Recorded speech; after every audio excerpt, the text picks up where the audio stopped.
कथा कहानी किस्सा के हमारे सभी सुनने वालों को नमस्कार। आज अपने इस चैनल से हम प्रसारित कर रहे हैं कैथरीन मांसफील्ड की अंग्रेजी कहानी द एप्पल ट्री का अनुवाद सेब का पेड़। ये कहानी लगभग 100-125 साल पहले लिखी गई थी। तो आइए सुनते हैं ये कहानी सेब का पेड़।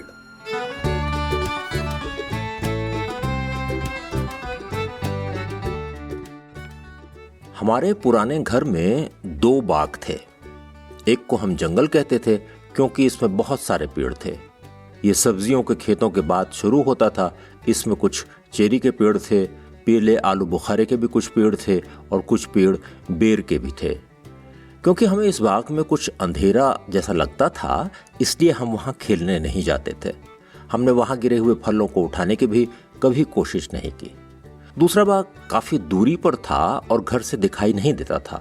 ये बाग छोटी सी पहाड़ी से लेकर घोड़ों के अस्तबल तक फैला हुआ था।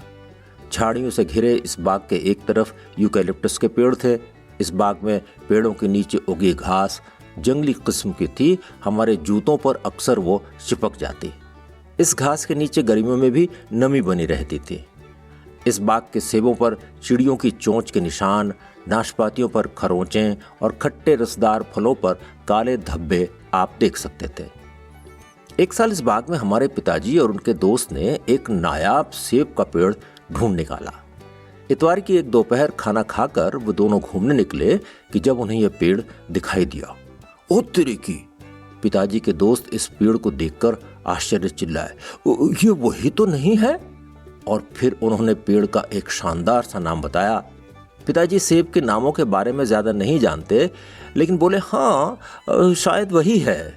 क्या बात है भाई, बहुत ही बेहतरीन सेब है ये। इनके सामने तो और सेब टिक ही नहीं सकते, और इस बार लग रहा है इसकी फसल भी बढ़िया होगी, पिताजी के दोस्त ने कहा। पिताजी ने कुछ लापरवाह लहजे में कहा, हाँ ठीक ही कह रहे हैं, लग तो अच्छा रहा है ये। लेकिन वो पेड़ की तरफ उत्सुकता और रुचि से देख रहे थे। अरे आजकल ऐसे सेब इंग्लैंड में कहाँ दिखाई देते हैं भाई, अद्भुत किस्म के सेब हैं, वाह भाई वाह वाह, पिता के दोस्त ने कहा। हमारे पिताजी ने खुद के बल पर ही इतना बड़ा खेत खलिहान खड़ा किया है, क्योंकि उन्हें हर छोटे मोटे काम के लिए पैसा खर्च करना पड़ता है, इसलिए धन का बहुत महत्व बढ़ जाता है। और अब जब उन्हें पता चल गया कि उनकी बगिया में एक बेहतरीन किस्म का सेब है, तो उनका खुश होना स्वाभाविक था। इस पेड़ को कोई नहीं छुएगा, समझे बच्चों? हमको चेतावनी देते हुए पिताजी की आवाज में आज अलग ही कठोरता थी। फिर उन्होंने धमकी भरी आवाज में कहा, अगर तुम दोनों में से किसी को भी मैंने इन सेबों को छूते हुए देख लिया तो समझो खैर नहीं है। कमरे में बंद कर दिए जाओगे और पिटाई अलग से होगी। इसके बाद तो हर एक इतवार को चर्च से आने के बाद मैं और मेरा भाई बोगी पिताजी के साथ जाते। सब्जियों की क्यारियों, फूलों के पौधों और यूकैलिप्टस के पेड़ों को पार करते हुए हम छोटी पहाड़ी के पास पहुंचते। सेब का पेड़ दूसरे पेड़ों के बीच गर्व से अलग खड़ा दिखाई देता। पिताजी कौतूहल भरी निगाहों से चमचमाती पत्तियों वाले थोड़ा सा झुके हुए पेड़ को देखते।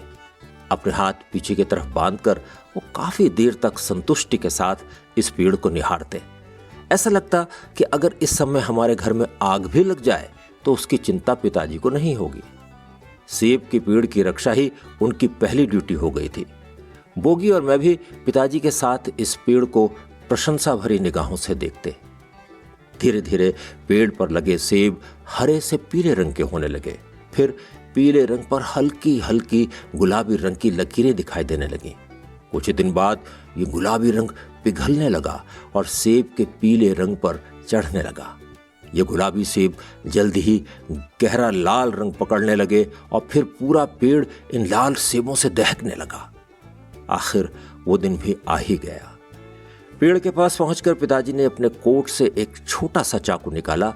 पेड़ की एक टहनी को बड़े सम्मान के साथ उन्होंने नीचे किया और सावधानी के साथ चाकू से 2 सेब टहनी से अलग कर दिए।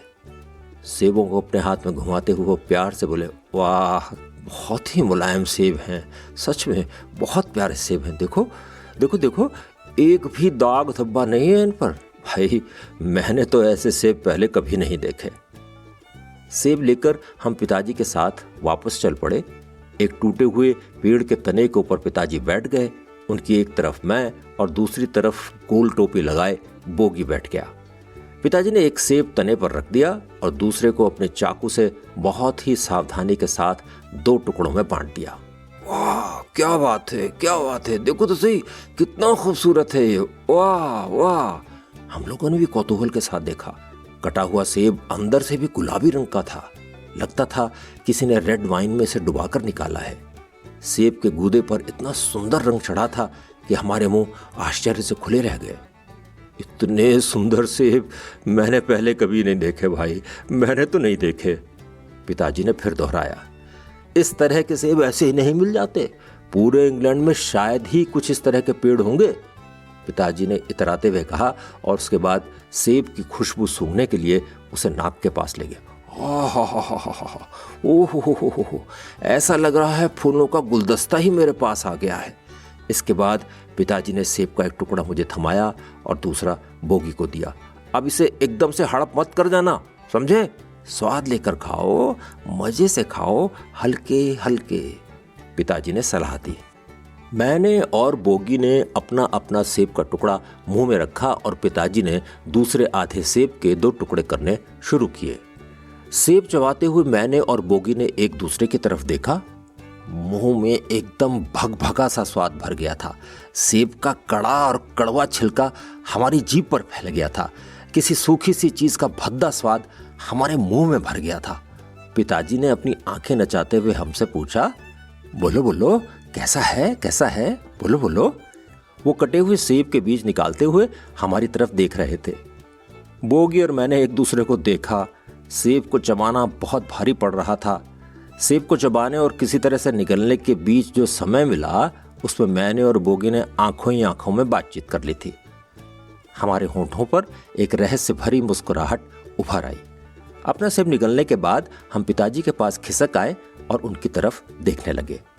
पिताजी सेब मुंह में डालकर चबाने लगे थे। पिताजी की आंखें चमक रही थीं और उनमें हमारे लिए सवाल अभी भी मौजूद था, कैसा है, कैसा है? मैंने और बोगी ने एक साथ कहा, बहुत ही अच्छा पिताजी, बहुत ही अच्छा है, एकदम शानदार। लेकिन हमारी ये बात पिताजी ने सुनी ही नहीं। आंख थू करके उन्होंने सेब बाहर थूक दिया और भद्दा सा मुंह बनाया। पिताजी ने उसके बाद उस सेब के पेड़ के पास जाने से तौबा कर ली।